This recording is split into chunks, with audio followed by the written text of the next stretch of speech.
Ganados. Muy buenas tardes, estimados radioescuchas. Un gusto estar con ustedes una vez más en este su programa Futuro en Acción. Hoy tenemos el gusto de tener con nosotros, creo que esta ocasión no podemos conectarnos vía Zoom, sino vía teléfono o vía WhatsApp, con el economista Mauricio Pozo, ex ministro de Finanzas, ex candidato a la vicepresidencia de la República, para conversar con él y analizar la situación complicada de la política y la economía del Ecuador. Y yo quería comenzar por ese vínculo estrecho, Mauricio, entre lo político y lo económico. Lo político está claro que afecta a lo económico afecta a lo político, y el Ecuador, a pesar de que veníamos sacando un poco la cabeza de todo este ahogo económico, viene ahora otra vez una situación política complicada, otra vez un paro convocado por la CONAIE en contra de una medida a todas luces súper necesaria, postergada durante décadas, y otra vez calientan las calles. ¿Cuál es tu visión de esto y cuáles han sido las consecuencias de esta situación política? Muchas gracias, Giovanni, por la entrevista. Hay que empezar recordando que el problema que se suscitó al tiempo con el año 2009 en el gobierno del presidente Moreno, y el 22 también son problemas donde los gobiernos de la época tenían menos fuerza política de lo que ahora tiene el actual gobierno. Ahora tiene, creo yo, una mayoría mucho más fuerte en temas de la ciudadanía. La gran mayoría está en contra de lo que ha ocurrido, es decir, está en contra de la paralización. El problema se ha concentrado en una provincia, no es que fue la vez anterior, y además tiene mayoría en la Asamblea. Sin embargo, esto no quiere decir que no haya afectación. Parte de los problemas que se han presentado están atados, por ejemplo, al incremento del riesgo país, que lo que registra es un cambio de tendencia, lo que habíamos visto cuando se redujo a cerca de 700 puntos y ahora nuevamente ha cambiado la ruta hacia cerca de 900 puntos. Por otro lado, este tipo de situaciones aleja el interés por invertir en el país, no solo la inversión privada nacional, sino de afuera, y simplemente aleja las opciones para atraer recursos porque es un país inestable. Ahora esta es una situación política, creo que rebasa el interés puramente del ajuste del subsidio al diésel. Creo que atrás de esto siempre un interés generar un cisma, un problema de inestabilidad en el gobierno, y ahí por lo tanto hay interés que rebasa la decisión política que hemos mostrado. Mauricio, pero en esta semana en ese sentido te interrumpo un segundo, porque en esta semana hemos conversado con algunos colegas tuyos y más allá de aquí no debería haber ni siquiera discusión si la medida de la eliminación del subsidio o la eliminación parcial, porque no se lo ha alimentado completamente, sea un tema de discusión. O sea, los números del país ya no admiten ni siquiera esa discusión. Es decir, la gente que reclama porque se mantenga el subsidio, encima de que quiere que se mantenga el subsidio, quiere que se suba el gasto público, que se suba el gasto en educación, que se suba el gasto en salud. Pero si tú pierdes este dinero que te vas a ahorrar en este subsidio y encima te están solicitando que se gaste más en muchas otras cosas que evidentemente son necesarias en el país, ¿de dónde sacan la plata? No hay cómo discutir esto ya. Bueno, esa sería una conversación racional. Lamentablemente esto sale de este ámbito y ya se convierte en un problema que rebasa la discusión que deberíamos tener nosotros cuando sepamos una situación de esta naturaleza. Fíjate algo, ya vamos a tener poco más de semanas, ya vamos al mes del problema. y la demanda de diésel, por ejemplo, en las provincias fronterizas, llamemos Cumbíos, Cachi, Esmeraldas, en el Loja, el Oro, ha bajado sustantivamente, porque obviamente ya no existe tanto atractivo como existía en el pasado, pues el subsidio era más alto. Ya se ve un beneficio real. Pero como este es un tema complicado, que hay, como expliqué, un tema político de interés nacional, puede ser que la opinión pública ayude cuando, solo voy a ilustrar, se proponga, por ejemplo, que de los recursos que da la reducción del subsidio, una parte de ellos se entregue, por ejemplo, me invento el ejemplo nuevamente, a un fideicomiso que pueda ser administrado por el Estado y delegados de los indígenas más vulnerables, y que se destine a obras de infraestructura en el sector rural, vialidad, en caminos de tercer orden, pesca, telecomunicaciones, etcétera. Es decir, para hacerle vendible y que la ciudadanía ayude y que ese tema ya se tranquilice.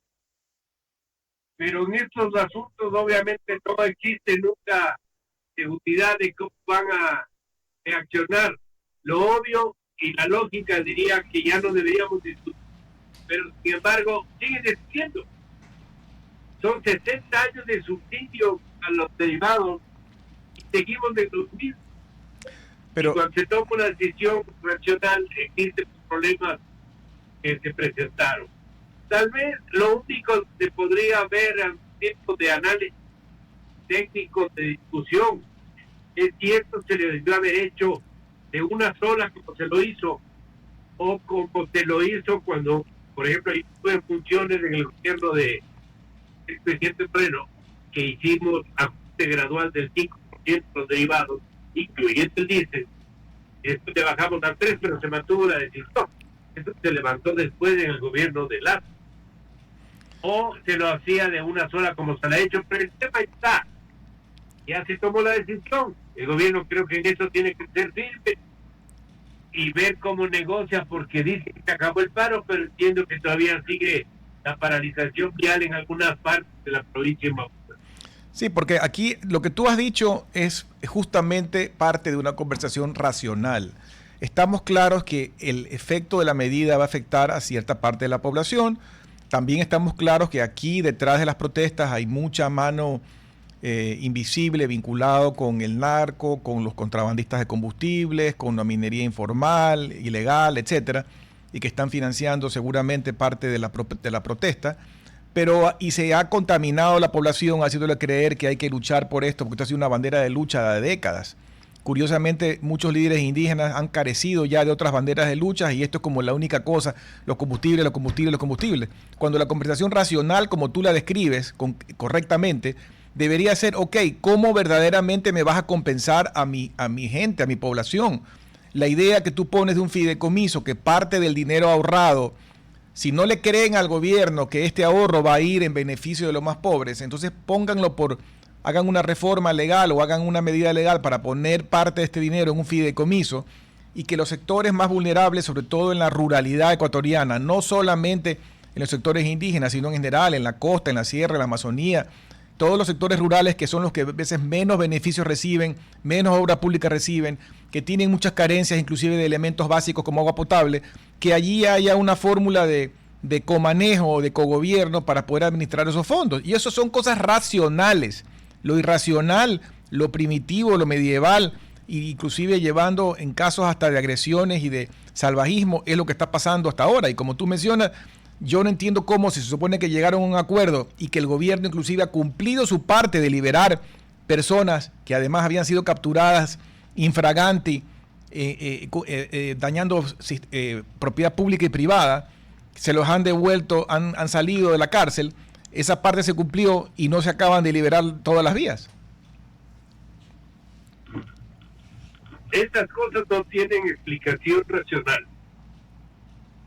Ahí hay algunos temas, creo yo, A ratos me da la impresión que el gobierno maneja bien el tema de las fuerzas de seguridad, el tema de evitar más violencia, pero ya en el tema político, puramente con la negociación, ahí a ratos me parece que les falta un poco de proyecto.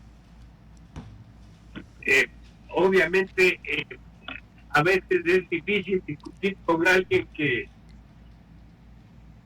no admite ningún razonamiento lógico y solo está detrás de algún objetivo distinto, pero sí creo que ahí tienen que manejar un poco más eso, y tal vez yo diría pedir apoyo público a la opinión pública, a la ciudadanía. El mismo gobierno dice que la gran mayoría de ecuatorianos están en contra de lo que ha pasado. Bueno, muevan las fichas para que esa gran mayoría se pronuncie y que vean los sectores que están en estas actitudes, que son una minoría y que no pueden ellos obligar a un país a someterse a su posición cuando tiene una posición marginal respecto a la gran mayoría de ecuatorianos. Sí, porque además lo que más están sufriendo son las poblaciones de la misma zona, que están incomunicadas total o parcialmente, que no reciben gas, que no reciben alimentación. O sea, los más afectados son su propia gente. Entonces, eso es parte de lo que no se entiende. Ayer yo veía en televisión algunos de estos líderes que seguían persistiendo en el paro y dando lecciones como que si ellos fueran autoridades nominadas por votación popular. Y yo reflexionaba y decir, pero si los más afectados son ellos mismos, son la misma gente del sector. Así es, eso es lo que a veces no se entiende. Dentro de esos grupos también hay problemas, ¿no? O sea, temas de liderazgo, de quién toma las decisiones, y existen los egos también en estos grupos. Todo eso obviamente complica la situación y no da pero haya una actitud un poco más, yo diría, racional en esto y no continúe el proceso, porque así el país no va a poder mejorar la situación y tampoco económico. Muchos pasos positivos, pero estas cosas sin duda violentas. Mauricio, el tema del crecimiento, conversábamos con otro colega tuyo el otro día y no se entiende tampoco en la población que la única manera de salir de la pobreza es crecer. Muchos políticos quieren vender la falsa idea de que aquí es cuestión de distribuir, y si bien es cierto, la distribución y el cobro de impuestos tiene un peso importante en el manejo económico, para poder salir de la pobreza hay que crecer a ritmos mucho más elevados de lo que el Ecuador ha venido creciendo los últimos 20 años. Y para crecer hay que tomar una serie de cambios y medidas que no están alineados para nada con lo que están pidiendo estas personas que reclaman, y va en muchos otros sentidos. ¿Cuáles son estos sentidos que el Ecuador no logra encauzar? Fíjate, en este tema del crecimiento se conoció por parte del Banco Central el crecimiento del segundo trimestre sobre el 4%, y ya apuntan a un crecimiento del año más o menos del 3.2%, algo parecido a lo que también estimó el propio Fondo Monetario. Sin embargo, la pregunta de fondo, creo yo, es si es un tema sostenible o no. Yo personalmente creo que este es un tema que mucho más descansa en un rebote del año pasado. Acordémonos del 20 con la pandemia, la economía decreció en el 9%, y el siguiente año, el 21, rebotó al 9% positivo. De alguna manera igualó la caída, y eso lo que hizo fue normalizar o evidenciar la normalización de la actividad económica. En este sentido, las estimaciones que se tienen para el siguiente año, para el 26, no hablan del 3 o del 4, habla de alrededor del 2. El Fondo Monetario de igual forma. Es decir, regresar al histórico de crecimiento insuficiente para el país. Y eso no se va a dar, Giovanni, es decir, un crecimiento más acelerado, y no cambiamos algunas cosas y no avanzamos en otras. Ahí tenemos, por ejemplo, la reforma laboral que no hemos podido avanzar, que es una restricción a la inversión. Las nuevas formas de inversión en petróleo por todo lo que ha pasado. Petroecuador necesita un cambio radical de fondo y de forma. Ha sido una restricción a la inversión y al mantenimiento de la producción. Tenemos un problema en minería de igual forma, peor aún con esta presencia de la minería ilegal. Se requieren obras de infraestructura importantes que no han venido. Es decir, sí tenemos ahí algunas señales que nos indican que este crecimiento es del periodo corto y no es un crecimiento que se pueda mantener por las razones que estoy anotando, entre otras. Mauricio, en el caso de estos elefantes grandes en la habitación, como se dice vulgarmente, hemos hablado de uno que ya estaría en proceso de solución si es que no se sigue insistiendo en este perverso paro, pero el otro es, que es el de los subsidios, pero el otro es lo del seguro social. Contigo hemos conversado muchas veces al respecto de eso. Hay una hoja de ruta determinada por algunos expertos en alguna documentación, inclusive en el reciente gobierno del presidente Lasso hubo una comisión que hizo un informe técnico en ese sentido, pero no se ha avanzado en esto. ¿Cuánto tiempo más podemos esperar? Verás, esto no debería esperar más tiempo, porque el problema se va agudizando. Por un lado, un piso que le falta plata por desperdicio, por mal uso de recursos, por tamaño, una obesidad enorme, etcétera, y que le sigue pidiendo plata a alguien. Ese alguien en la fuente interna es básicamente un seguro social que le está prestando recursos a cambio de bonos. Y eso le está provocando al país un problema de gasto, pero ya de intereses por pago de nueva deuda para pagar deuda previa. Esto se llama en economía un círculo Ponzi. Entonces, si no hacemos una reforma de fondo y de forma, vamos a seguir con el problema que tenemos. Es decir, una situación de gasto público que ya se alimenta por el pago de intereses, y también el propio problema de la seguridad social, que puede tener una situación difícil para el pago de las pensiones. Y ni me meto a hablar del tema de salud, que es igual o peor. Es decir, no puede esperar esto, pero las decisiones de ahí también son políticas.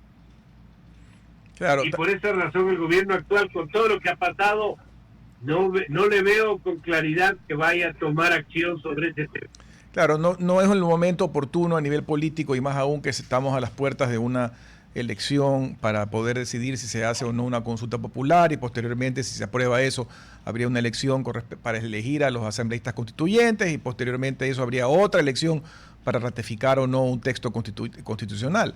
Entonces, meter más leña a la caldera y un tema tan conflictivo, históricamente conflictivo como el tema del seguro social, no creo que convenga en este momento, pero es algo que no se puede dejar en el tintero por mucho tiempo. Vamos a irnos a un corte breve y regresamos en unos minutos para seguir con este interesante diálogo.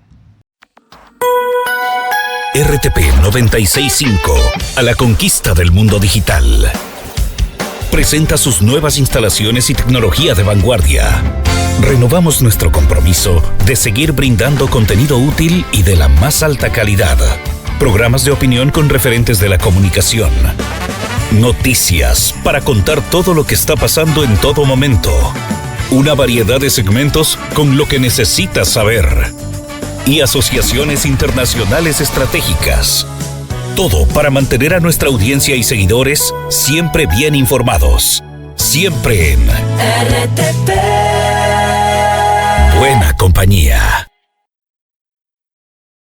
Gracias por regresar con nosotros a su programa Futuro en Acción. Para las personas que recién se enganchan, estamos conversando con el economista Mauricio Pozo, ex ministro de Finanzas, ex candidato a la vicepresidencia de la República y una persona con amplísimo conocimiento en materia económica y financiera de lo que sucede en el país y en la región. Mauricio, otro de los grandes problemas es cómo sobrevivir año tras año con respecto al déficit fiscal. Tú lo has explicado en este programa múltiples veces con respecto a cómo se mal acostumbró al Ecuador a gastar cada vez más y más por encima de las posibilidades. Y seguimos produciendo déficits fiscales en forma continua que no tienen una clara medida sostenible de financiamiento. En esta situación actual, entiendo yo, corrígeme si me equivoco, que a pesar de que se mantenga la eliminación del subsidio, es decir, que eliminemos el gasto que se iba por el tacho de basura en el subsidio del combustible de diésel, si se mantiene eso, aún con esa medida teníamos todavía un déficit fiscal de 5.000 millones o más. ¿Esto es correcto o no? Y si es así, ¿cómo se va a financiar? A ver, el tema del subsidio va a representar aproximadamente 1.200 millones anuales. Es decir, el monto de la reducción del subsidio le generaría en bruto al Estado 1.200. Pero como hay compensaciones, estas se calculan que serán de aproximadamente 300 millones. Es decir, serían 900 millones de neto lo que le queda en términos anuales al presupuesto. Ahora, ¿cuál es el tema? Que con corte al mes de septiembre, es decir, los 9 primeros meses de este año, el déficit que se estima para el presupuesto del gobierno central es de 4.500 millones de dólares. El objetivo del programa económico es de arribar a una cifra muy inferior, pero eso todavía está por verse, va a depender de qué quieren hacer y no sé qué vayan a hacer después de este problema. Por lo tanto, si le añadimos a eso casi 2.000 millones de atrasos en los 9 primeros meses de este año, solo de este año, que sumados a de años anteriores ya es más o menos 4.600 millones, si esto se llega a dar, estaríamos en una situación fiscal similar a la que tuvimos, no el año pasado, sino un año antes, es decir, cuando hubo el gran problema que requirió un ajuste. Es decir, seguimos con un problema fiscal. No hay cómo decir de ninguna manera que ya se ha saneado las finanzas públicas y ni siquiera me meto en otras cosas.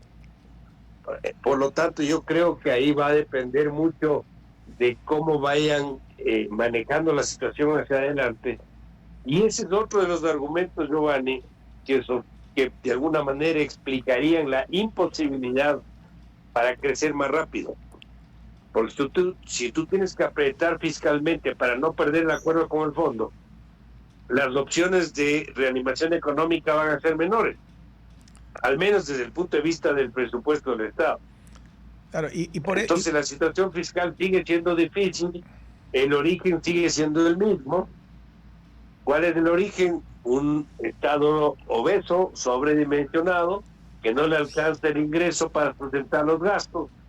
Y para cambiar esa situación hay que tomar reformas, y muchas de estas reformas demandan una situación política bastante distinta a la que tenemos. Hay una cosa que yo te le he preguntado múltiples veces, casi hasta la necedad, y todavía no la entiendo, y es el hecho de que sistemáticamente en los últimos 15 años el gasto público ha seguido creciendo. Cuando tú fuiste ministro de Finanzas en el gobierno de Lucio Gutiérrez, el Ecuador vivía, si no me falla la memoria con lo que tú nos has contado, con 1/3 de lo que se gasta ahora, y no es que sentíamos 1/3, no es que siento ahora tener 3 veces más salud, más educación, peor aún seguridad, etcétera. Entonces, y encima la población obviamente reclama que quiere más. La población no sale a la calle a decir gasten menos. La población, lógicamente, al no tener cobertura adecuada de muchas cosas, dice quiero que me gasten más. Entonces, ¿cómo es esto? Que gastamos mucho más, la gente sigue sintiendo que tiene menos o que las cosas no van bien, y antes con 1/3 funcionábamos. Verás, este es un problema de no fácil solución. Los montos asignados a sectores que supuestamente son prioritarios. Y digo supuestamente porque el beneficio no ha llegado. Estoy hablando de salud, estoy hablando de educación, estoy hablando de justicia, de la propia seguridad. Los montos de aumento que se han asignado a estos sectores no son compatibles con el resultado. Es decir, el beneficio a la gente no ha aumentado o no ha mejorado en una proporción que justifique lo que ahora se está entregando. ¿Cómo puede ser que nosotros vivíamos con una nómina, por decirte, de cerca del 5% del PIB en el año 2003, y yo estuve en funciones, y ahora vivamos con una nómina de cerca del 9% del PIB? O sea, en términos del PIB, para ser comparable la cifra, hemos casi duplicado. ¿Y dónde está el beneficio a la gente? Entonces, aquí hay un problema de excesos, hay un problema de eficiencia, hay un problema de rendición de cuentas, como hemos dicho otras veces. Se le entrega el 6% este año del PIB a educación o el 4% a salud y no tenemos metas. ¿Cuáles son los objetivos?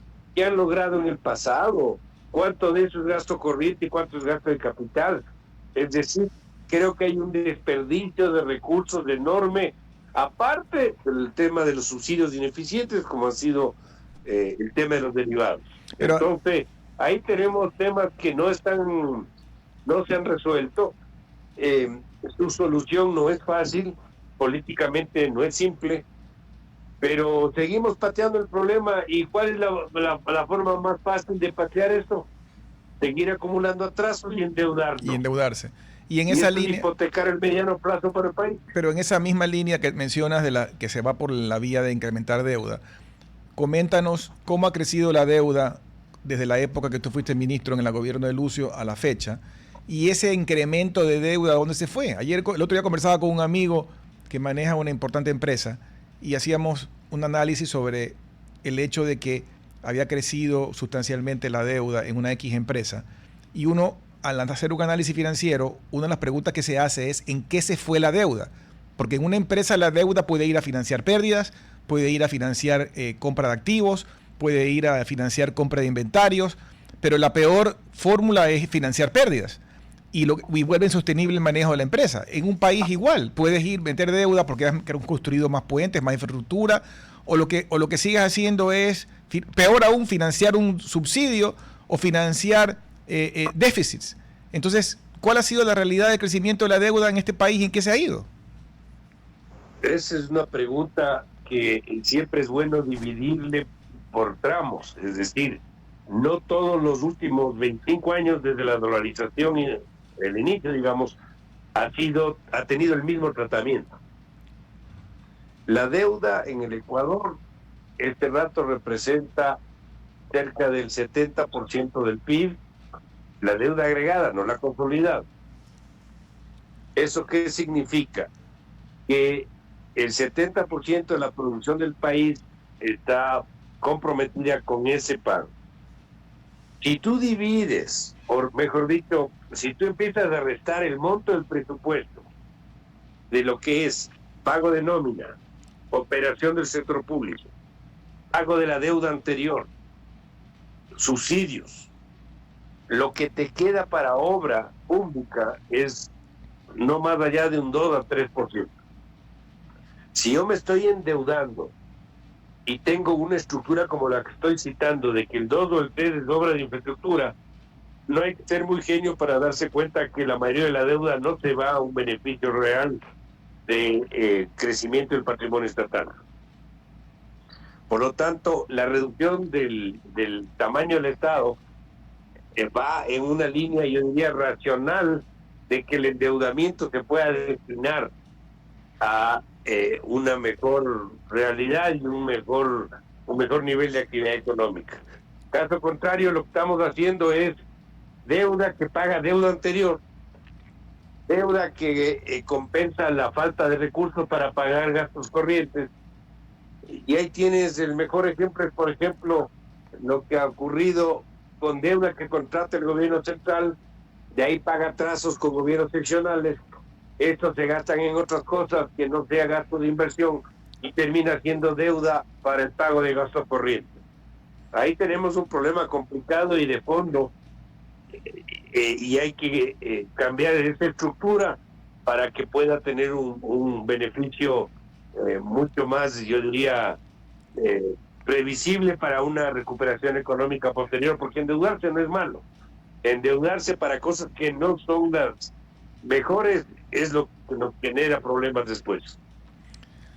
En esa línea también, y volviendo a lo que conversábamos al inicio, en este vínculo estrecho entre lo político y lo económico, parte de lo que no se entiende es que el Ecuador, con estas turbulencias políticas, con estas inestabilidades, con estas revueltas, con estas explosiones, aumentan la incertidumbre con respecto al futuro del Ecuador y encarece esto, vuelve a subir el riesgo país. El riesgo país venía bajando, ahora vuelve, entiendo, a subir. ¿Y qué significa esto para la gente que nos escucha? La imposibilidad de que el Ecuador salga al mercado internacional con bonos propios, sin tener que ir al Fondo Monetario, sin tener que ir a pedirle plata a las multilaterales, sino con papeles propios del Ecuador, como hacen otros países, a venderlos afuera y tener deuda barata. Esto es bueno que expliques, Mauricio, porque el Ecuador hace mucho tiempo que no puede entrar a los mercados de capitales por esta situación de inestabilidad y de un riesgo país alto, cuando muchos países vecinos más bien nos sacan la lengua y se financian con el mercado de capitales internacional. A ver, tu pregunta creo que puede responder con un ejemplo un poco más microeconómico, personal tal vez, de lo que ocurre cuando una persona está en la central de riesgos. Si está en la central de riesgos porque no ha pagado obligaciones por razones varias, entrar a que le presten plata en el mercado regulado y el mercado formal es más difícil. ¿Y qué le toca a esa persona si necesita recursos? Acceder o buscar acceso a un mercado informal, al agiotismo o al chulquero. El Ecuador, con el riesgo país alto, no puede acceder al mercado, yo diría, racional, no le llamaría formal, pero racional de condiciones financieras en el exterior. Tiene que acceder a un mercado internacional en condiciones mucho más caras. Entonces, pedir plata al 13% en el mercado internacional, obviamente que es excesivamente oneroso, y tenemos que buscar quien nos preste más barato, como son los propios multilaterales. Entonces, el riesgo país no es más que un indicador que permite a los inversionistas en el mundo ver cuánto le piden al Ecuador para poderle prestar. ¿Por qué? Porque es un país riesgoso, un país que está siempre en problemas. Los indígenas paralizan el país, a los grupos opositores de igual manera.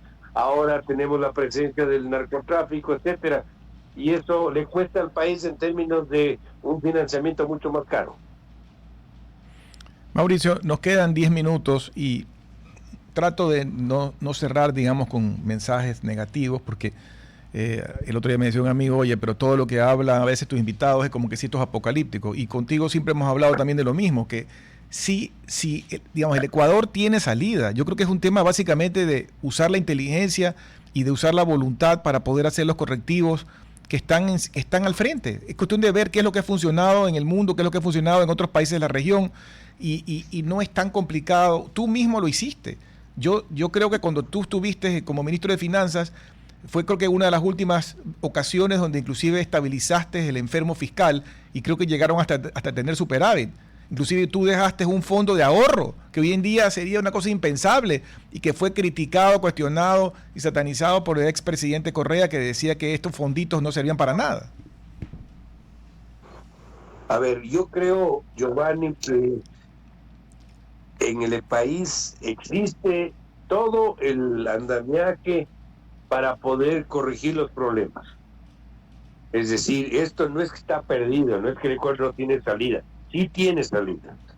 Aquí necesitas decisión política, necesitas apoyo también ciudadano, necesitas la toma de decisiones en actividades o sectores que no son fáciles, pero que tienes que hacerlo, y poder de esa manera darle una ruta, un norte, con más claridad, con más certidumbre, y no seguir en lo que estamos. Es decir, no hay que perder aquí la esperanza de que esto no tiene corrección o no tiene salida. Sí tenemos. El Ecuador, si tú le ves en los últimos 60 años, solo para citar un periodo, se ha mejorado en muchas cosas. Lo que pasa es que en vez de ir a 70 kilómetros por hora o a 80 kilómetros por hora, hemos ido a 20. Pero la expectativa de vida en el Ecuador ha mejorado. ¿Y por qué ha mejorado? Porque ahí había habido avances en el tratamiento de la salud, los avances de la tecnología médica, etcétera. El Ecuador ha mejorado, por ejemplo, en el tema de alfabetismo, sí. Este momento casi no hay analfabetismo en el Ecuador. Ha mejorado en cierto tipo de servicios, como es algo de vialidad. Yo creo que sí. Es decir, sí hemos avanzado. Lo que pasa es que en vez de avanzar lo que avanza en otros países, lo hemos hecho a un ritmo mucho menor. Y parte de los problemas son los que seguimos conversando.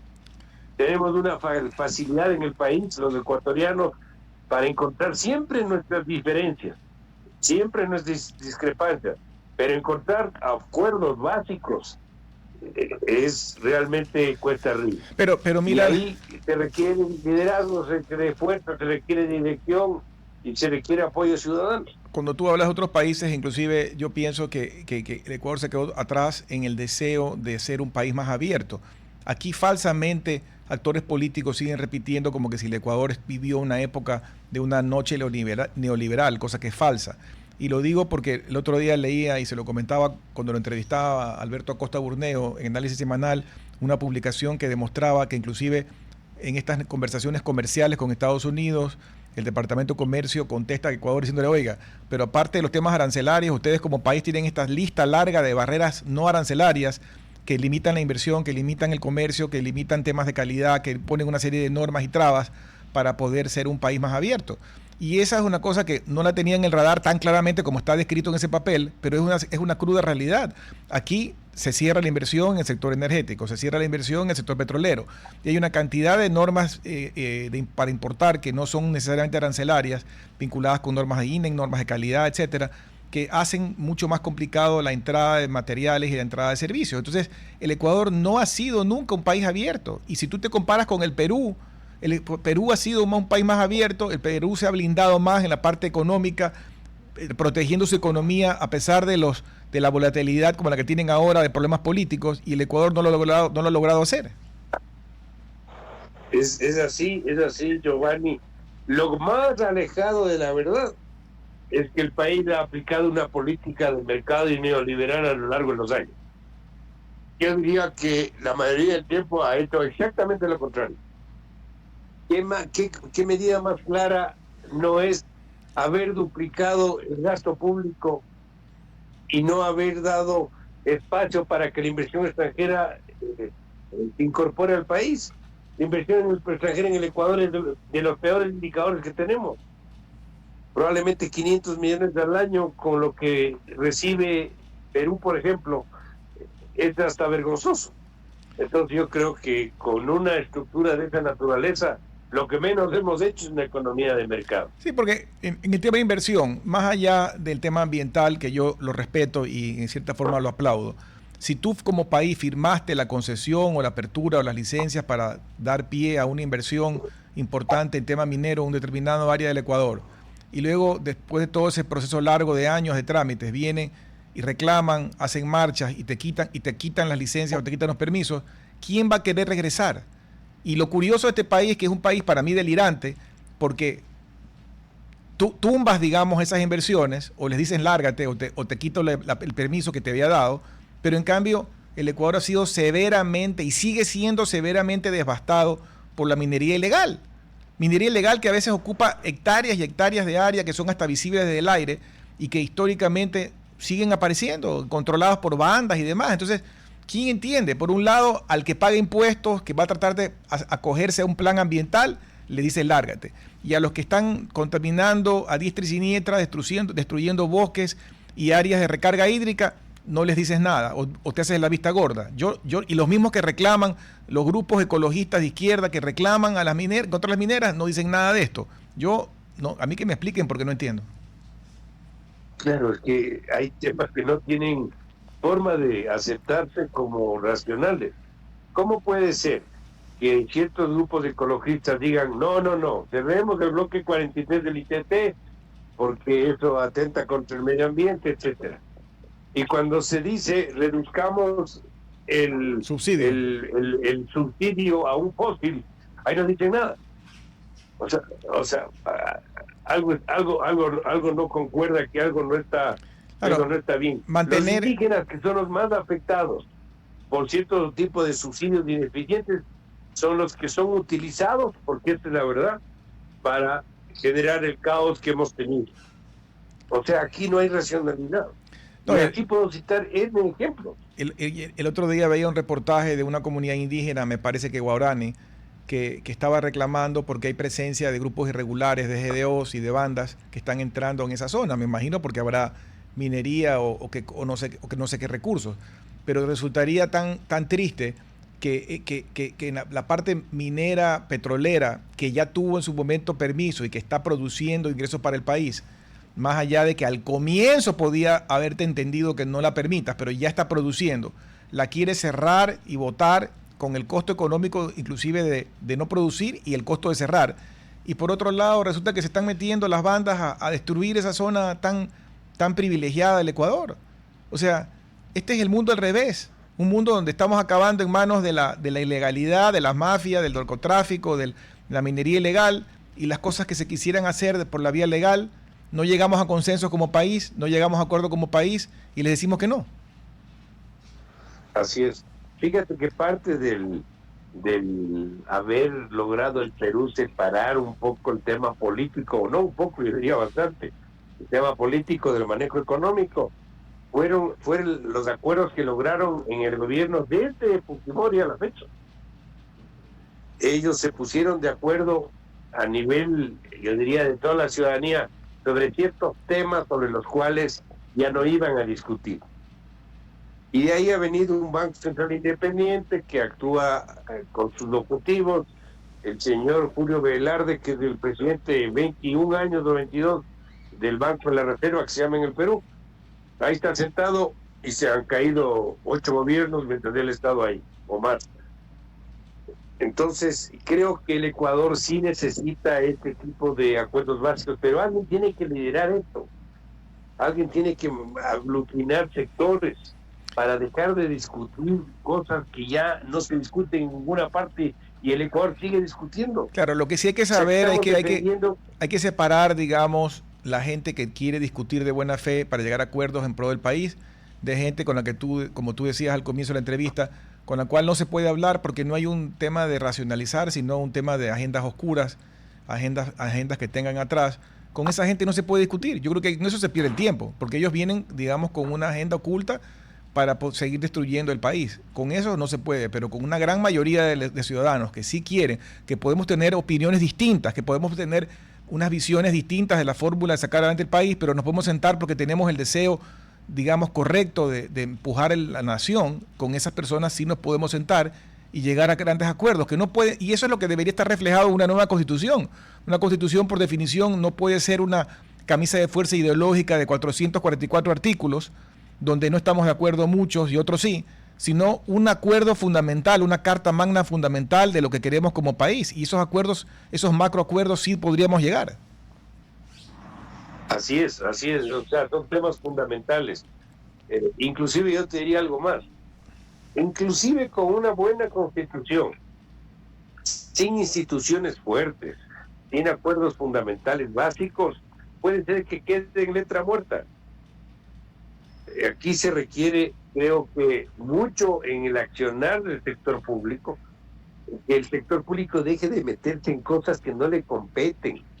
Cuando yo oigo empresas públicas, digo, ¿de cuándo acá el sector público es empresario?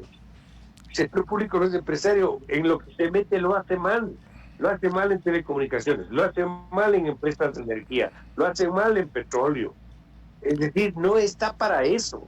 Y sin embargo estamos desperdiciando recursos y distrayendo el esfuerzo del sector público en los temas que sí necesita estar y hacerlo bien. Claro, pero lo hace mal y sin embargo, curiosamente, alguna parte de la población todavía sigue aplaudiendo que siga siendo centralizado y concentrado, cuando debería haber un gran clamor nacional por decir, no, abre la puerta para que vengan múltiples actores que compitan.